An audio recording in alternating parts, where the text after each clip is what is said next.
Welcome back to a brand new episode of Private Parts with me, Liv Bentley. This is a podcast where nothing is off limits.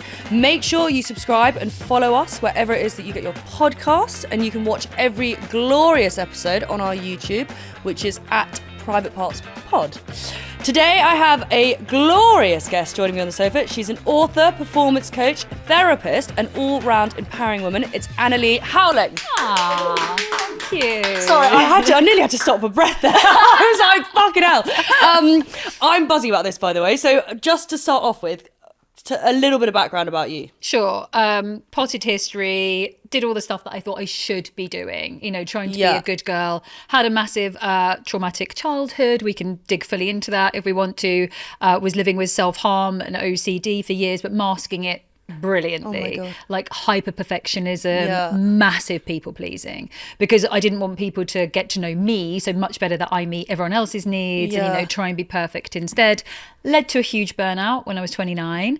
I'm about to turn 45.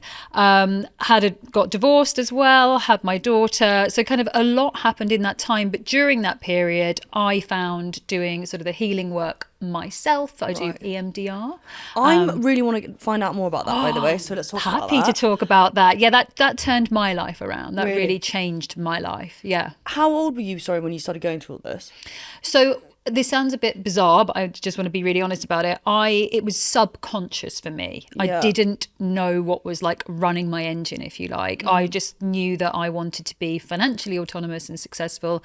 I knew that my home life was not safe, but I hadn't, if you like, recognized how much damage it had done to me inside. So I just had this pursuit of work. Did my MBA in economics. I thought it was going to be like Gordon Gekko and all the rest of it. I was like hyper focused on that kind of life. That's when I burnt out because my body, I was 29 and my body was like, nah. And what happened when you had the burnout? It feels a bit like death by a thousand cuts. So it was like, I thought I had IBS. I didn't have IBS. I went for like intolerance tests. I didn't have a gluten intolerance, something which honestly I was wishing I did, because I thought this is how messed up it was. I thought if I could just have that thing, then I could fix it and I could carry on. And burnout's just not like that. Burnout is somewhere that you're sent to the burnout zone. It's always somewhere that you're put into when you basically have done a really good job of ignoring every single symptom, emotional, physical or otherwise. And I truly thought I could just push on through all of it. And I couldn't. And it humbled me. It really humbled me. So on the back of that was really where I found my way into doing the work, the journey, whatever we want to call it, and basically not ignoring my shit any longer. And I realized that this insanity that I was trying to live at was me trying to outrun my history, trying to outrun a childhood of violence and being unsafe. I thought financial security was the thing that would save me. But I just hadn't stopped in that time. And then in the background had picked up other behaviours as well. Bloody hell. And wait, throughout any of your childhood, did you have any therapy or any help from anything? No. My father was very, very violent and my mother colluded. So there was no safe person in my home. And so then it's a big secret as well. So it's a big, the book is all about shame. I'm sure we'll get into that. But it was this hugely shameful thing. And also they told me it was my fault and I'd made him do it and them do it because I was bad. So I talk about it and it's all very open, but I have this very core memory, or I did before EMDR. I saw it every single day of my father's fist punching me in the nose. It was his wedding ring. I remember going towards my nose and I was 7 years old in a restaurant. And did this happen? Yeah. And I lived with that memory every day because that to me, that's how trauma and shame can, if you like, go into your system, despite it being violence at the hands of someone else. They told me that I was bad and that I'd made him do it. I'm a kid. I inherently know it was wrong, but what can I do about it? This is the late 80s as well. What can I do? I don't have autonomy. I don't have a phone. I can't get myself out of this situation. Did anyone know? I wonder if my maternal grandmother, who was my favourite person on this earth, I wonder if she maybe knew. Because there was weekends when that to me is my childhood, my happiness, and it was her. But again, I don't know if it would have been, I don't know if she knew the extent of it. Are your parents still alive? Yes. Do you have any relationship with them? No. I was about to say your dad sounds like a cunt. Yeah. I probably shouldn't say that, but that's no, I actually do. That's what I say. shocking. So my parents are a pair of cunts. The fact that they do absolutely, that, and I don't have, I don't wish them any ill. Yeah. There's no part of me that's holding anything to do with them. But also, I'm a mother of a daughter. Yeah. And when I had Amber, there was just even a greater sense that there's no part of me that could ever understand. I'll never ever understand why that happens. And I think what's also really sad is there's a lot of people that are in those situations and then end up doing the same thing to their kids. Yeah. When your like burnout happened, if that hadn't happened, do you think you would never have realised how bad it really was? I like to think I would have somehow found my way in to needing to, sort of face my shadow basically in some way. But the burnout was the thing that made me stop. So I'm very grateful for it. I'm actually probably the most grateful for that because it made me look at so much of like the unconscious patterns or the systems that were running me. And really, like I say, I was running. And, when I talk to anybody now, people that betray other people that are narcissists, people that are just not dealing with their shit. If we are ever working together, they say the same thing. I was running. Yeah. Quick question. Do you think people are born a certain way or it's from stuff they were subjected to as a child? None of us are born ashamed, I can tell you that. So I specialise, if you like, in shame because that was the thing for me that I did so many different things and different work and it's all useful, it all helped, but none of it actually ever made me feel free of some of those background events and stories and beliefs, and I would still self-sabotage and things like that. It was dealing with shame was the thing that completely transformed my life, which is why I'm such an advocate. But I think that, here's what I think. Yeah. I think everyone is given the opportunity to heal and not everyone will take it. Yeah, I agree with that. I think I've witnessed certain people who wallow in it and then it almost becomes like their life, which is sad. But then do you find now if you've ever met someone who's gone through something really dark or something quite heavy that they don't, that the steps they could take are so easy, but they just almost choose not to do that? So it's really interesting. There's actually something called secondary gains. Okay. And I can't work with someone. You have to be very, very careful if somebody is has secondary gains. And secondary gains is when you benefit from your perceived brokenness. Right. So an example could be someone has, I don't know, daddy issues or a physical ailment of some kind or something else, and they get special attention. Isn't it like what's that syndrome that people say?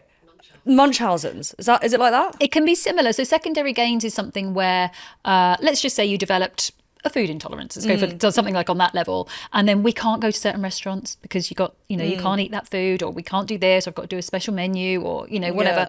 And you're getting special attention. You're getting things kind of your way. Maybe even people are checking in on you a lot more. That happens. If someone's suffering with something, you do tend to get people checking in more. And then there's two reasons that people don't perhaps want to. You're like, why would anyone want to stay in that space? Why would anyone want to stay in a place where they're uncomfortable or hurt or whatever it might be? Two, they would have to take responsibility. Well, you're better now. You can get a job. You can do this. You can come to my house. We can go there now instead. Don't want to do that. And number two, the loss of attention that they're getting. This is awful. I'm sitting here thinking of all the people I know who do this. You will know people. No, and now it's like really coming to light. So have to be like if I was working with someone, I have to be a bit careful. Like basically, if people are sent to me, as in they haven't chosen to come themselves, that is an inquiry. Does that happen quite often that you get, what is it, family members sending other family members or friends? So it can be both. And it's really well meaning. Someone maybe has had a session with me, or they really want someone to feel better. Yeah. And I'm not saying it's so nuanced. I'm not saying that everyone wants to stay in that position, but some people really don't have the motivation to say, as I say, to take the responsibility that would be on the other side of that. So wait, how long now have you been? I'm not a life coach. What are you called? You're not called a life coach. No, I'm a performance coach. Performance coach. Yeah. How long have you actually been a performance coach? Over 20 years. Oh my God. Yeah. And so what does your like day to day of being a coach look like? So it can be very varied. I do a lot of work I have done with very elite athletes. So it can be standing on a golf course, walking around one of the golf courses with a player, working on their mindset. It can be do an awful lot of work with the kind of corporate athletes, people at the top of their game. And And one of the things that unites everybody is the imposter syndrome. So that is my day, depending on who it is, just a beautiful human soul that is feeling unsupported by friends. You know, someone that wants to stand out in some way. Maybe they're doing a business, maybe they are in a life transition, whatever it is they're doing, and they don't feel ready to kind of really stand in the spotlight. It's something that they're almost sabotaging themselves in that way. Same with professional athletes, quite often the same with people in the corporate space as well. But I look at it like, I don't think work-life balance exists anymore. This is my whole, the drum that I bang. It's whole life balance. And we've got to look at, if you're pulling into work a lot, your relationships are going to suffer. Is this because I want to ask you about this, because my producer and I always talk about it. Not can women have it all, but what are the three things? It's either work, relationship, or friendships, and one is always suffering if the other two are. What can you explain just a bit about that quickly? So there's something that you can do called, like, we're in London, so like mind the gap. Right? You can think about it like that. Realistically, I'm writing as well, again, at the moment, doing fiction next. So if I'm writing my book, I'm a single parent, I'm looking after my girl, I'm doing my work with my clients, I'm probably not going to be able to see as much of my friends as I might like. Now, there's a gap, but am I okay with that gap? Right now, we've got a big thing lined up at the end of May. We're all going to be together. It's going to be fantastic.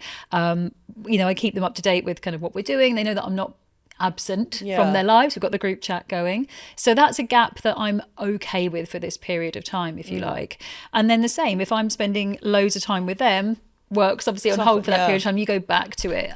I think this concept that you're supposed to have it all in balance all at once and be like, spinning all of these plates at exactly the same rate all the time, that is the lie that we're being sold. Do you think that's Instagram? I think I can tell you, as someone quite a bit older and like having gone through this, in the thinking about when I had my daughter, that's been there for a long time. Really? This sense of like, guilt, or you can't, you have to perform certain things in a certain way. Like, I am not a very present school mum, as in, I do the bits that I can do. I'll always try and put something in for the charity draws, and I'll try and do the bits that I can, but I'm not at the coffee mornings or the other things. And it's not because I think No, but it's because you're working. I'm working and I'm trying to do other things, and I've had to get quite good with maybe disappointing people or not being there and saying no. I've just had to do that. That came from necessity.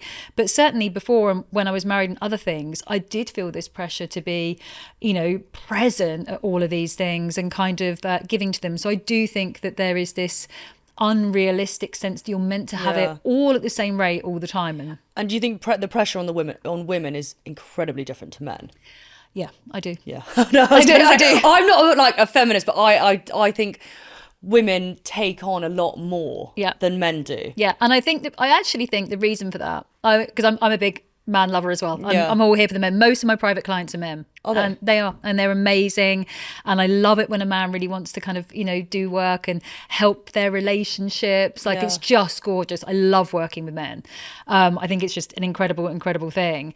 But I think part of the reason of this pressure that we put on each other is it's another woman that's going to come for you or not support you. So that's why, I think that we have this additional layer of pressure as women. I think it's harder as women because you're going to be sat around a table and it's going to be another woman that calls you out, or me. Yeah. And it's going to be another woman that, you start doing something, who does she think she is? Or doesn't cheer you on. Yeah, no, I know. So I think that is the harder layer, is that we're not. I always think, imagine what we'd be doing if we all supported each other. I know. Imagine what we'd be doing. Yeah, genuinely, it'd be so terrifying for everyone. But why do you, in what you've seen over the years, do you think women struggle with serious jealousy? Yes. Yeah, I do. I actually write in the book, I put that I think that shame is the last bastion of the patriarchy designed to make us compete with one another. That's what I think. If you're too sexy, you've got a sexy brand. I talk about sexy things. I talk about female sexual empowerment and group masturbation circles in this book and all of it. I do, babe.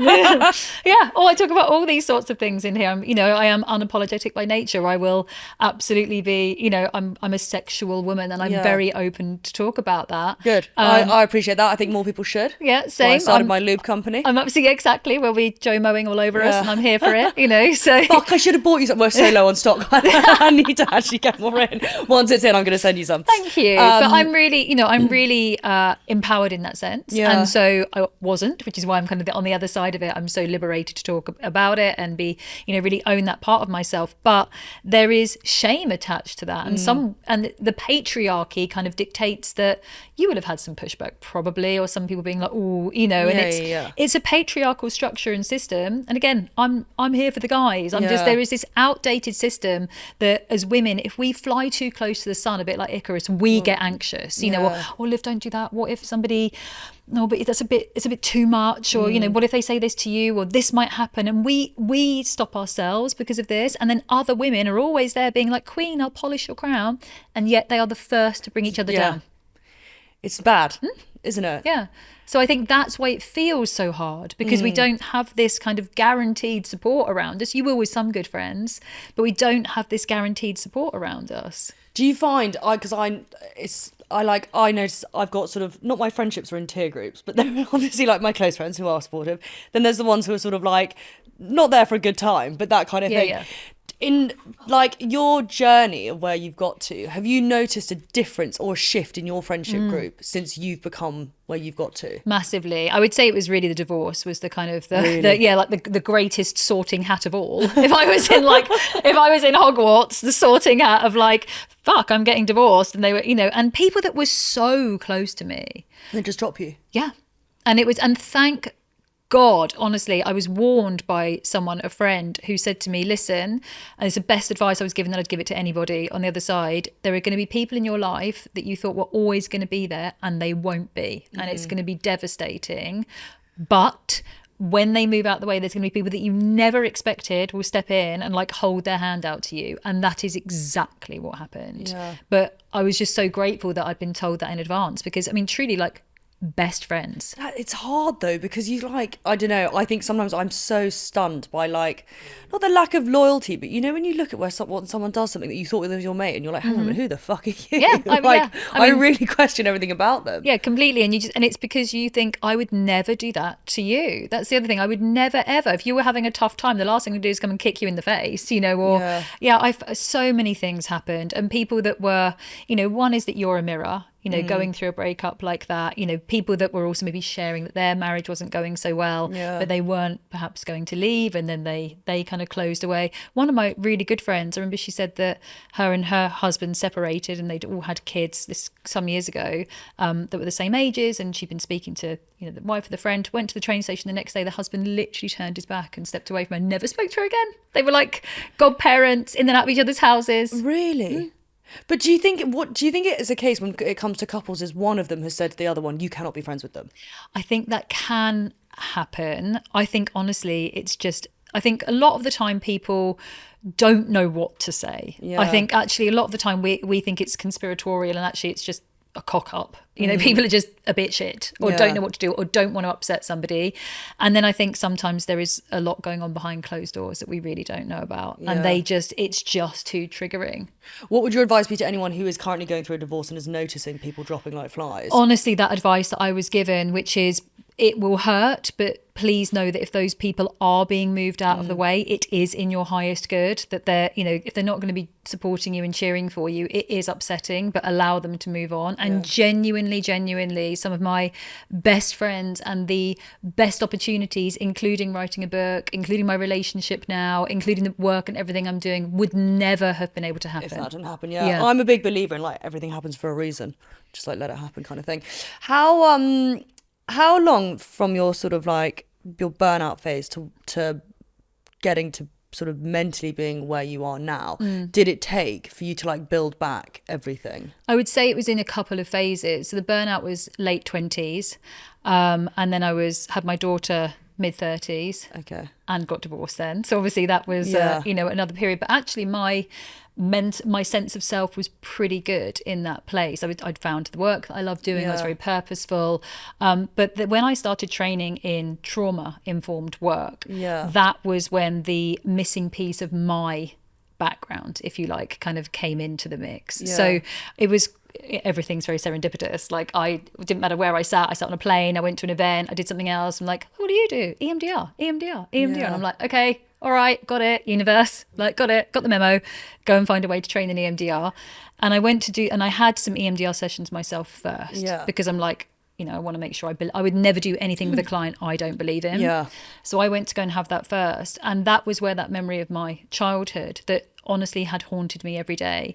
And rationally, and when I tell that story, I can see you getting upset, rationally, I knew what my father did wasn't okay. But shame still had hold of me. I'm doing that because shame is a felt sense. It's hard to put into words. It's an I am. It's a felt sense, a limiting belief. Even though I knew it was wrong, there was a bit of me that was like, oh, but if only you hadn't answered back.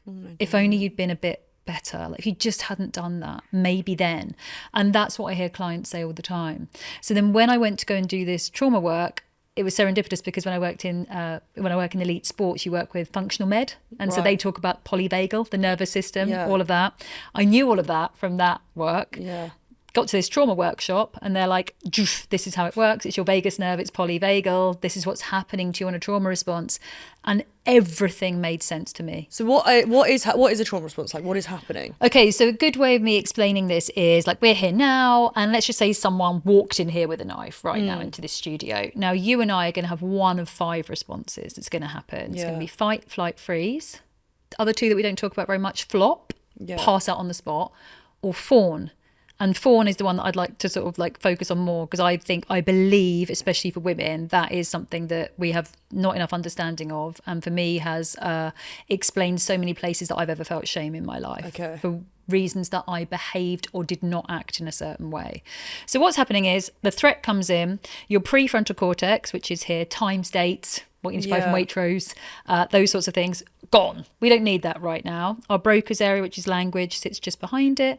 And so all of your blood is rerouted to your amygdala or your limbic system, like your animal brain, because that is so much faster because we just need to stay alive. Okay. That is the purpose of our trauma response system. Get out of dodge alive. So you're going to go, fancy this, you're going to fight him. And I am going to, let's just say, go into fawn. And fawn is where you placate your aggressor. Okay? Okay, wait, what do you mean? Let's go for a sexual assault example. Yeah, okay. I have people that see me all of the time that say, why did I reply to a message a year later? Why did I kiss them back? Yeah. Why did I let them hug me afterwards? Why did I not fight them, run away, tell them to fuck off? I can tell you why, because you were so terrified. Yeah. You were so terrified that your system kicked in. You couldn't fight them off. You couldn't run away. I've had cases of people that were locked on roofs of buildings and their injuries were so catastrophic that they had to be hospitalised. It went to the High Court and still... God love them, they were sat with me carrying shame because at one point the only thing they had left, that their system had left, was fawn. And they felt that the only thing they could do was act as if going along with it to get it finished, to get it out of the way, and they held shame for that. So this is what people don't understand is that, and I really want to hammer that point home, that you never, ever, ever get to choose your trauma response, because then we think, well, I did it like that then. Like I froze. I had an incident when I was in my early 20s, living in London. Guy came to burgle the house. I thought it was the cat scratching at the window. It was 5 a.m. I'd clearly been out the night before. I opened the curtains and there's a bloke stood there, the other side. Absolutely shit myself. I literally... Yeah, I mean, he was there. And to this day, I couldn't tell you what he looked like. I could not tell you what he looked like. I can tell you exactly the colour of the curtains, the wardrobe. I mean, this is 20 odd years ago now, right? And he was going, oh, sorry, love, as he was trying to lift up the sash window. Because, anyway, I froze, completely froze on the spot. I must have made some noise, or some noise must have been made, because my flatmate came running in, did all the shit I wish I'd done, banged on the window, told him to fuck off, ran down the stairs, fine. Yeah. After that, I embody the belief, because I froze, that anytime anything scary ever happens to me again, you'll freeze. I'm going to freeze. And so what happens is you develop this shameful limiting belief. And mine was, I am helpless, I am hopeless, and I am weak. And so then anything, any challenge, any relationship, anything that came into my life, I've got this like lens of helpless, hopeless, and weak. So I am not living to my fullest potential. Do you think one picks up your response as a child, and that's why one responds a certain way? Like, we all have different responses, but does it come from somewhere that why each one would be different? Or? No, honestly, it could be because your system knows you. So let's just say you're not feeling well today, and you've got a cold or something like that, or your body, your body knows you're sick before you do. Yeah. So let's just say you're down and you're a bit low. That day, your body might pick a freeze because it knows that you're physically not able. I was chatting to some guys that played professional rugby, and they were asking me, and he said, like, one day he basically was in it, like up for the scrap, and another day he froze and stepped back. And I'm like, well, your body would have known that you're not, it can scan the horizon all the time of what's happening, even where you're positioned. So that's why this response is so fast. There is no thought, if you like. There's no cognitive thought. It's based on your system, your energy, location. It's designed to keep us alive. So for all of these beautiful people who are carrying such deep shame for why they did or didn't react, I hear people that maybe there was an altercation and their friend didn't do anything. They just stood there, and you feel really let down by a friend. They could have been a shit friend. They could have been in a freeze trauma response. Yeah. So there's just so much nuance to it. And, for my work, I just want people to know, because this will be resonating, I know it is, particularly for assault survivors, that cannot make sense of why they did or didn't react more in like a fight response. And then even, like I say, you feel so much shame for placating. You feel so much shame for going along for it and acting like you're up for it. And you did not have a choice. You did not have a choice. And how does EDMR come into this? That helps one. Yeah, so EMDR is don't worry, everyone says that, interestingly. I think it is like even on the book, we've put it in EDMR and EMDR, because everyone search for it like that. So eye movement desensitization reprocessing is what it stands for. But basically it's bilateral stimulation. It's going right to left. What that does is it keeps the prefrontal cortex online when you're working through the event. So when people tell you to do breath counting when you're anxious, it's the count that is what's keeping you, if you like, online, rather than being hijacked fully into your emotional amygdala and limbic system. So again, people don't explain why to do it, but the count itself, they did it to my little daughter's school when she was little on lockdown. It was like, breathe in for 1, breathe out, so it's the counting part that is keeping you in all of your brain centers online. So when we work in EMDR, I explain it a little bit like a traumatic event for you is a bit, a flashback, things like that, like a vinyl record that's jumping and it can't be discharged in your system. It's just like playing on repeat, and that's the flashback.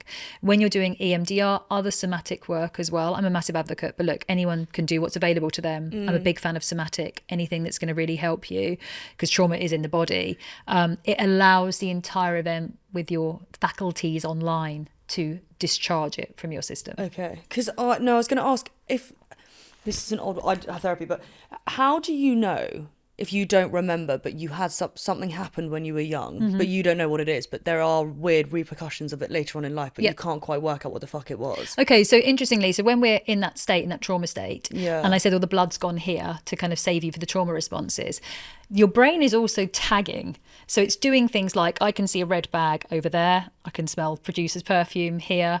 There's a few things going on.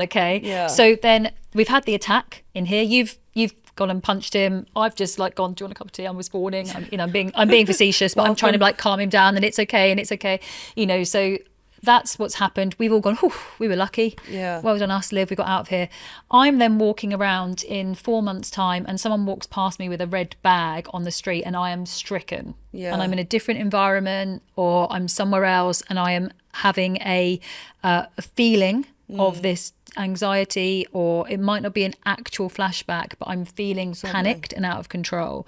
That's what's happening, is your brain is tagging, because our body is clever and helpful, but no one explains this. So then I have a lot of people that I work with who have been at the end of life with a loved one, and they can then be really re-traumatized by traveling, and they're like, I don't understand why I'm having really struggling with travel. I used to love it. And then you start getting really anxious, and you start then booking an expensive flight, but it's first thing in the morning, or avoiding people, or actually I'm going to drive to France instead. And it starts compounding how you change your life. One of the reasons is they use the same kind of cleaning and antibac in hospitals as they do in the airports, and the smell can trigger you. No one talks about it. Interesting. Yeah, there's so many. You can smell the aftershave of an ex, right? Yeah. Oh no, that is fucking worst. And then you think you're being stalked, and you're like, hang on, Can't get away from you. But that just shows the level of recognition. Yeah. In your system that you can have. And It is weird that though, the smell, like your smell memory. Not that you want to talk about someone's smelly memory, but like that's your memory of smells.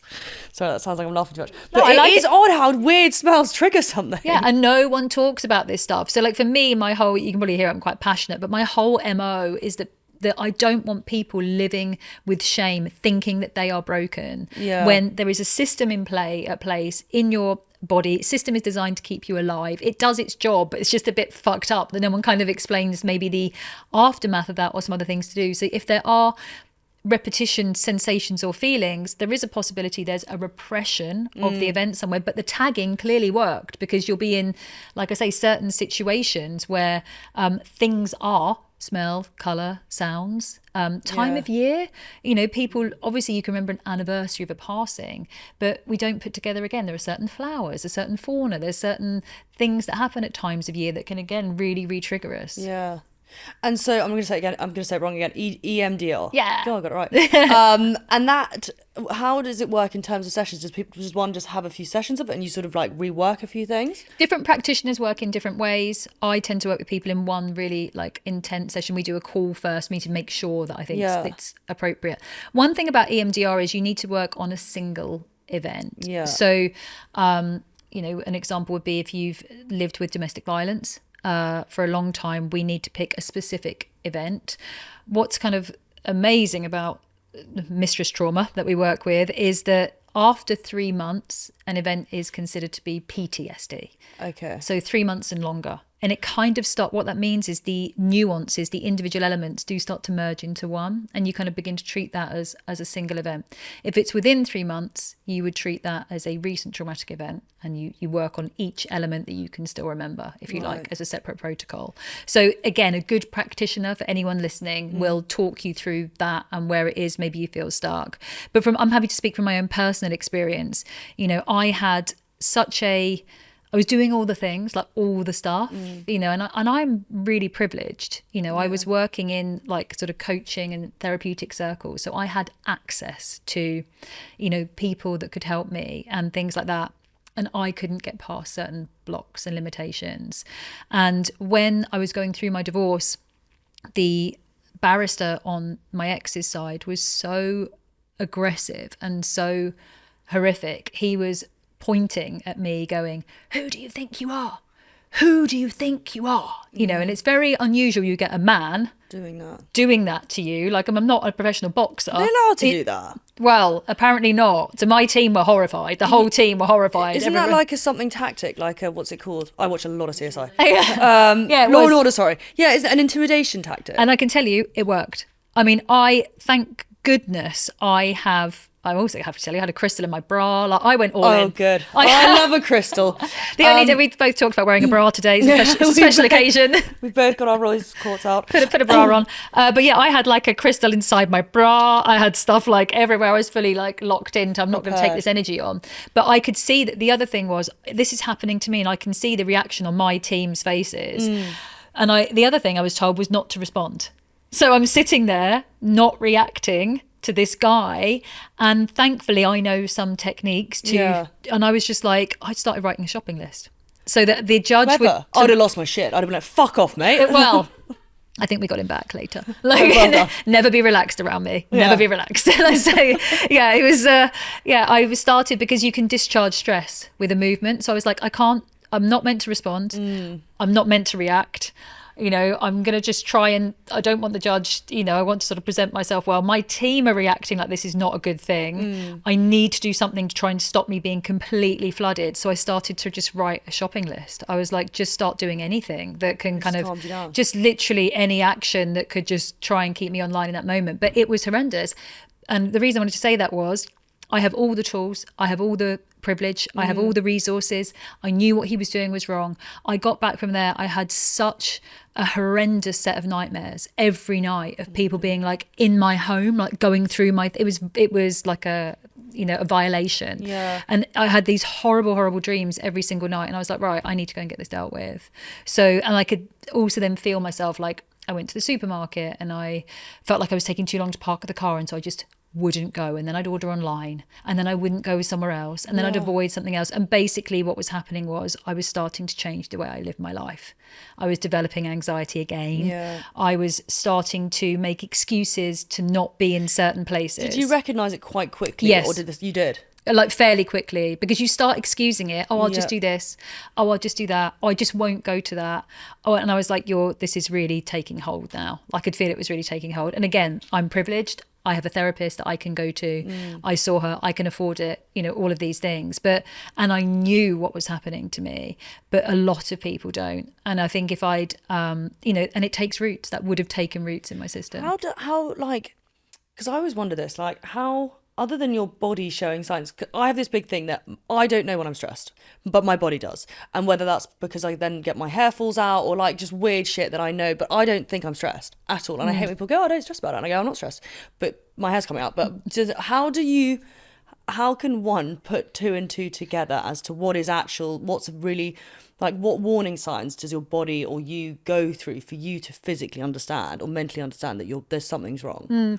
I would say, like, if you find yourself, effectively changing the way you live your life and probably putting yourself in, like I say, you're going to start getting a much more expensive flight because it's a certain time of day, or I'll drive to France instead of get the plane with you, even though it's like 12 and a half hours. And, if you're finding you're maybe just doing things differently. And you are avoiding certain situations is what I would say. Interestingly, about your stress response, I'm similar. Oh, yeah. So I never, and again, it took me years to understand that. So my stress is I will ding my own car on my own driveway that I drive in and out of every single day. One of my best ones was I just bought some shopping and just left it there, just walked away from it like that. So, but I'm never stressed outwardly and my heart isn't racing. Yeah. So I thought that it took me years and years to understand like the parasympathetic nervous system. And for me, and you might be similar, basically when my head's about to fall off, like I'm a 10, I would never feel it. Yeah.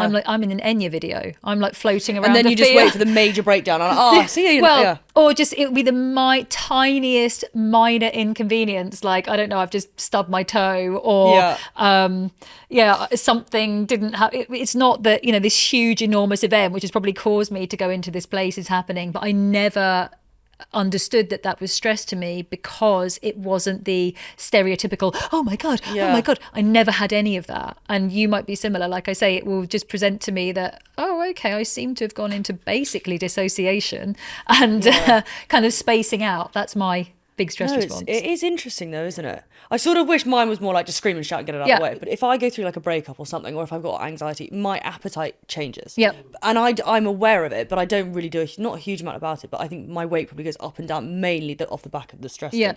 But you can't, not that it's not something you can't control, but I don't, it's not like I'm sitting there every day going, right, you can't eat today. My body doesn't tell me that. I just don't. I'll just forget. Yeah. Or like, it's just strange, isn't it? The different things that happen. You know how you brought up the dreams? How relevant do you think one's dreams are? Because I've had fucking terrifying dreams, to be honest with you. There were men under my floorboards and I have one of them in there, like horrible things. And I can't get me a clipboard. Someone get me a clipboard. Can someone get me a clipboard? No, actually, because some of this stuff, I'm straight on ChatGPT, which I'm now nervous is a load of shit. I shouldn't go on there. But please everyone don't use ChatGPT or Claude. I'm in a very beautiful relationship with Claude, but please don't use for relationship advice. But you see all these memes at the moment and it's like you put in your text messages and even ChatGPT thinks we're a narcissist, which is what we need to get onto, by the way. So dreams, what do I think about dreams? I'm going to tell you a couple of things about dreams.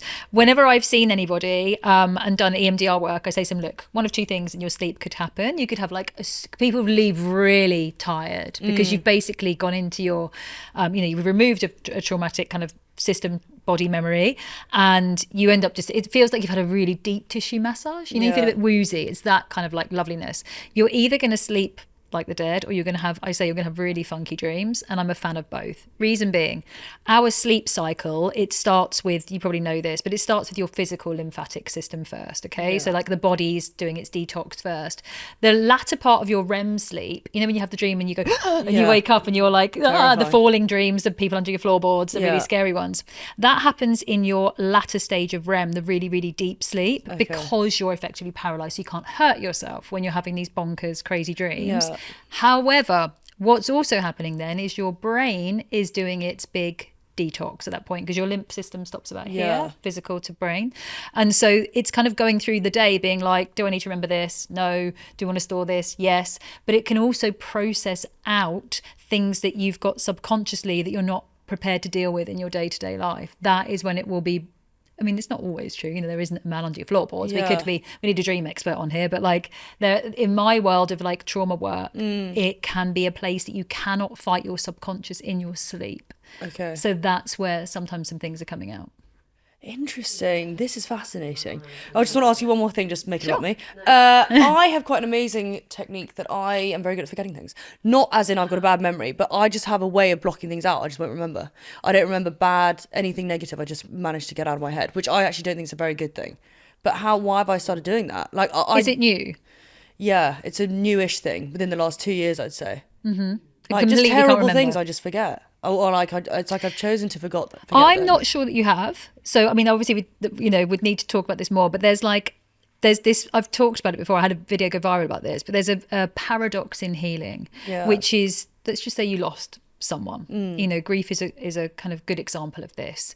And you go through an initial grieving period, and then a couple of months, years later, you're going about your day, and suddenly you are floored by something, a memory, a feeling, a reminder. And that is like a compliment from your system that you are now safe enough physically. Again, remember, your system's reading your physical cues, and there's enough distance between you and that event to process it. So possibly, I don't know, but right now, and maybe the last 2 years, you've been in a situation that you've maybe had to be in like high alert or things like that, and you maybe are coming out of something. There probably needs to be enough distance for your system to report full safety, for you to then maybe have a few things come up. And I can, again, I'll nuance this with me. I'm happy to talk about it. When I was writing my book, I have been in a coercive and abusive relationship in my life. And when I was writing the book, I you have to go back over and over and over and over stuff. And there was something that I had completely repressed. I mean, had totally forgotten about it, that came up.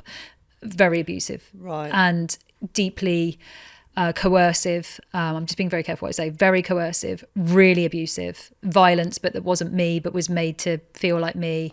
Oh, no.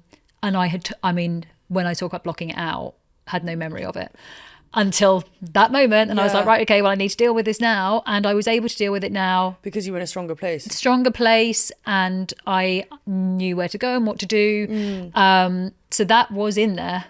It was just, there was no way I could have dealt with that at the time. And the very fact that I didn't. Yeah.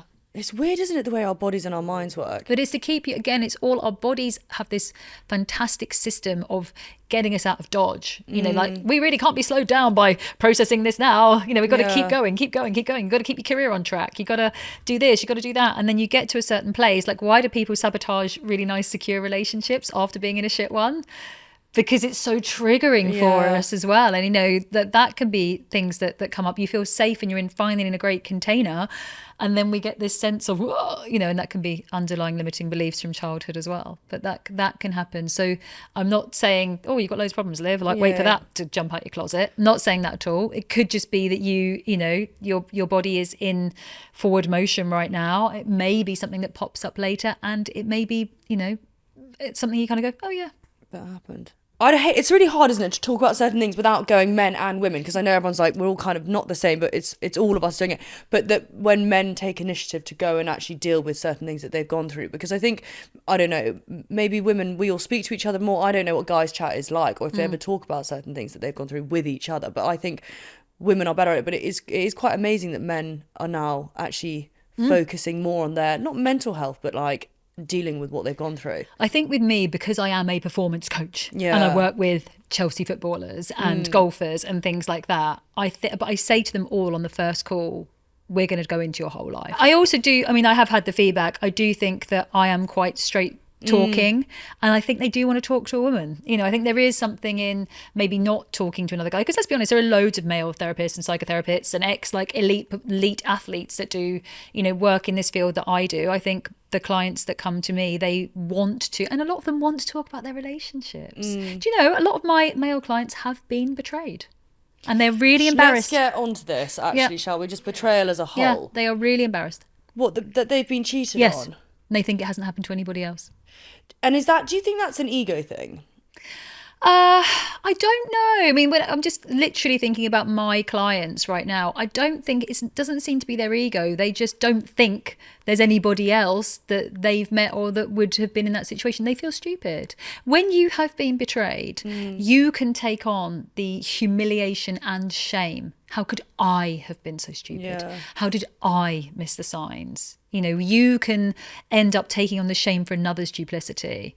And you know, over the last... Which is so fucked up, actually, when you think about it, because you're the one who's done nothing wrong. But the and then likelihood everybody feels is, like shit. as you know, probably a lot of these people have been horrendously gaslit. I have had, over the last couple of weeks, so many calls with people and conversations that the levels of duplicity and gaslighting that someone's prepared to go to in their own home. But do you think that's just people don't realise? I'd like, people just have no idea. Because it's like, you know, when you say it's a situation that's going on in your current relationship, or one's a bad relationship, you say it to your friends and they almost look speechless, and then you're like, oh, is it that bad? Because it's, but I mean, I've made, from experience, I've had a few questionable relationships, and I was in one that was pretty horrendous, and I had no idea how bad it was. Yeah, and I mean, that probably wasn't, and I can pretty much guarantee it wouldn't always have been bad, or you wouldn't have been in it. Yeah. There would have been good moments. And when someone's been in something that's like abusive, there's elements of narcissism, but it's particularly the gaslighting.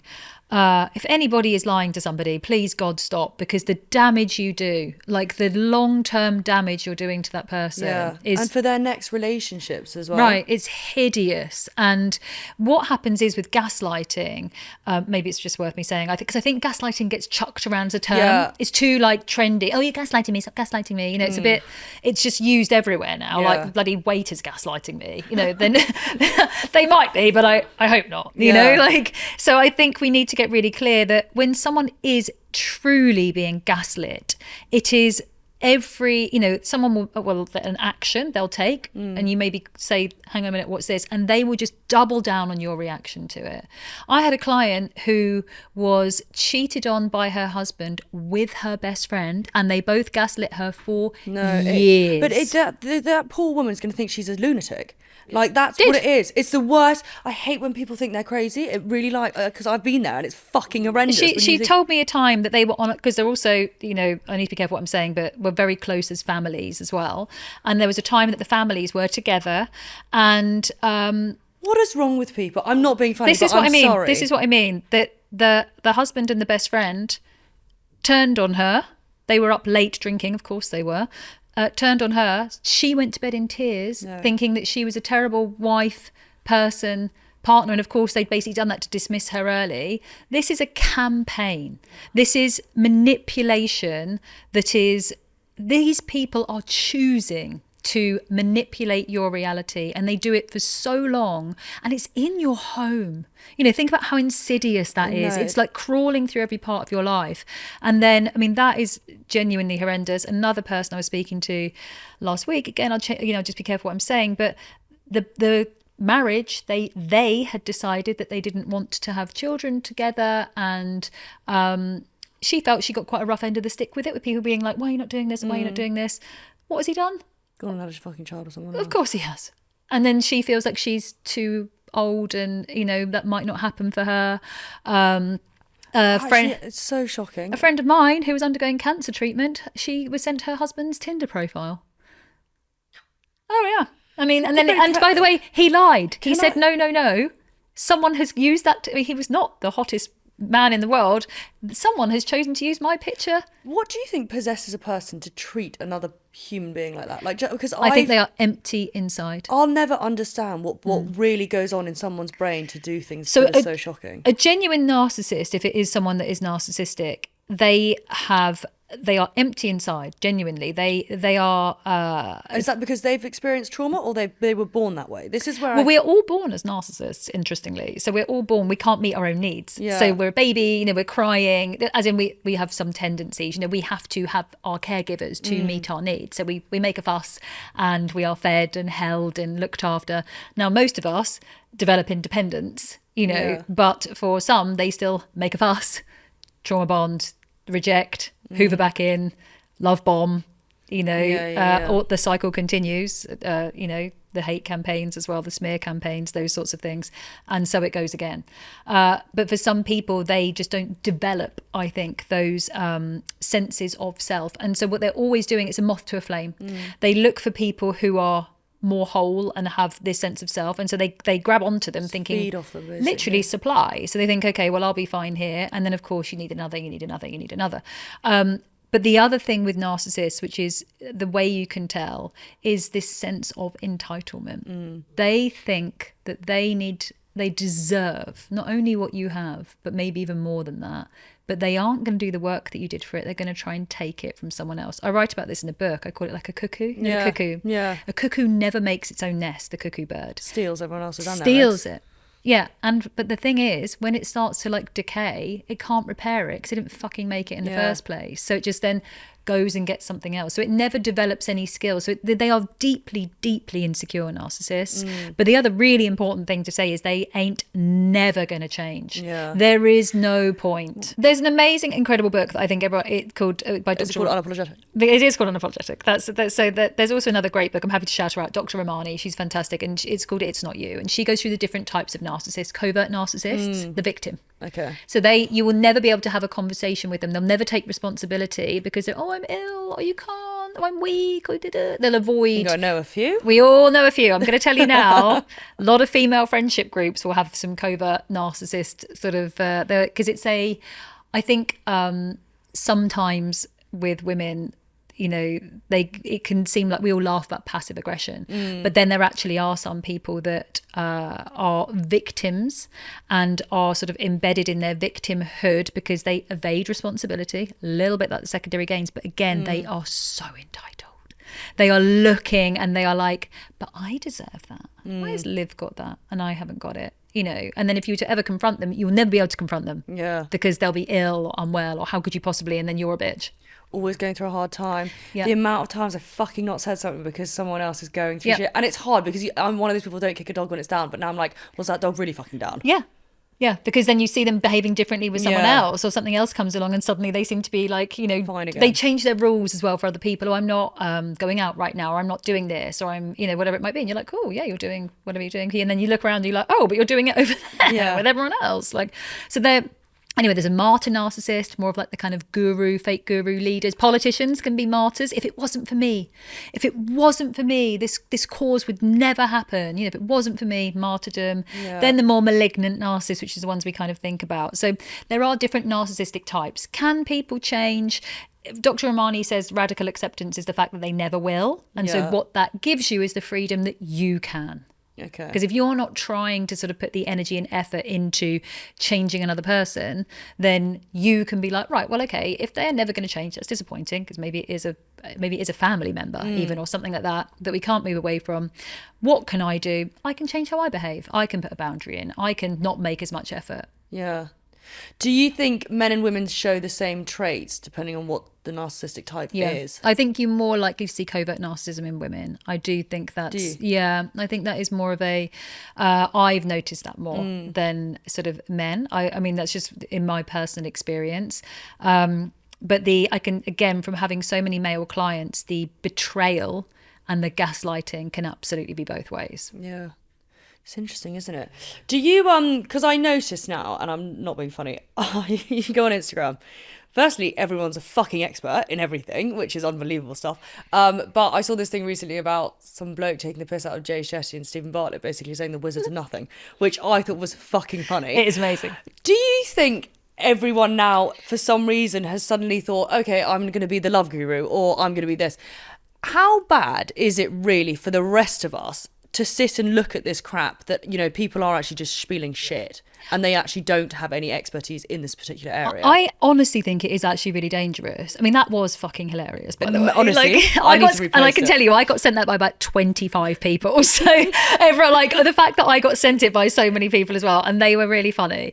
I think those guys are brilliant. I think there is a difference between sort of the harmless content creators that do beautiful content, but let's be honest, just they're all reading the same bumper sticker. They all got the same book of like, let the light enter you where the wound, or like don't let another person's actions, you know, they're all like kind of, and they're doing it in a really beautiful way, and no offense to anybody, but they're kind of like 20 and the worst things ever happened to them is, I don't even know, your matcha wasn't delivered on time. And I'm like, I'm struggling to kind of like, you know, I'm struggling to maybe engage with that audience, but I'm not their target audience anyway. So there's that where it's just, that's just content, but it's just not really very deep. There's nothing there.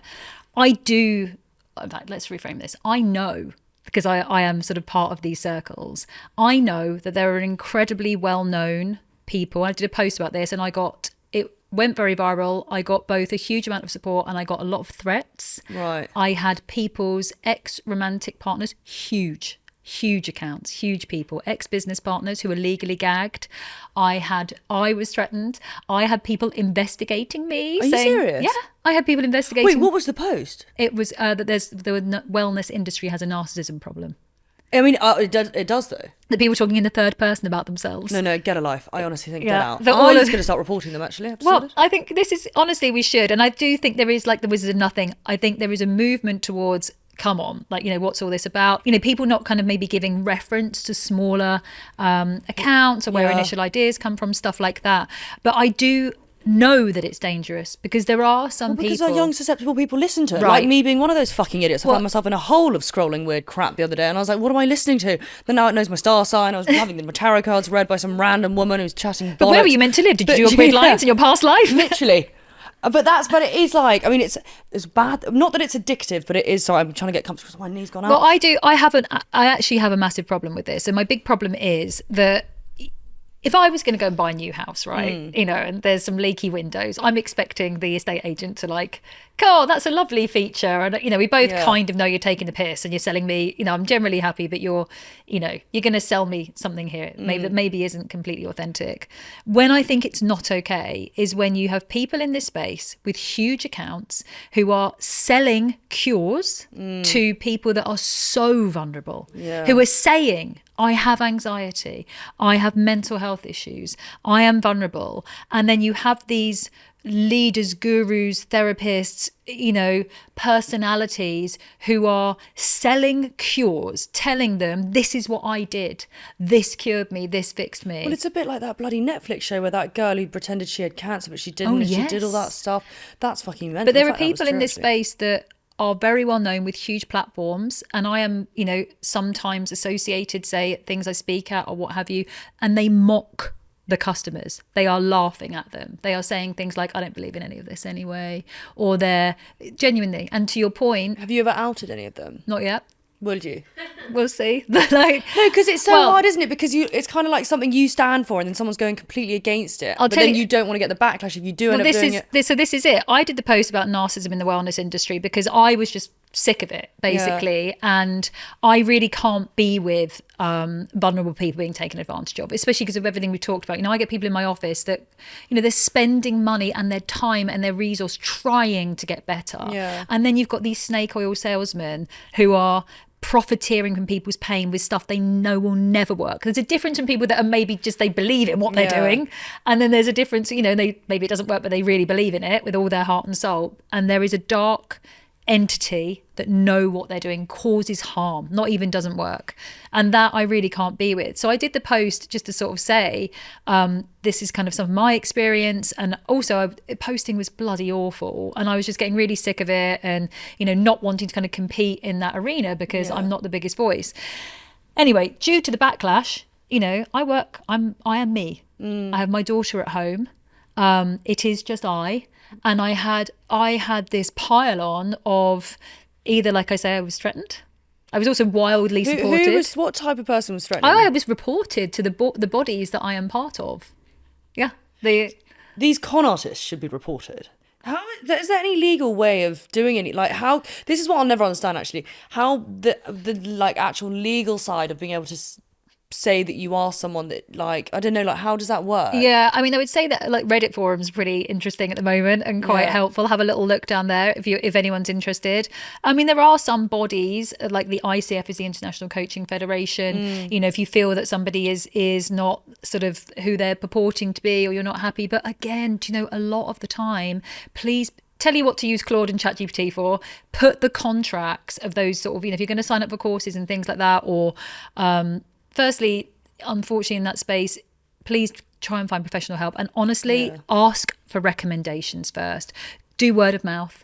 For just for advice for anyone who's like going through anything, what would you think is like the entry level, or something that's probably accessible for the majority of people that they could do to help, just to begin with? Yeah, I mean,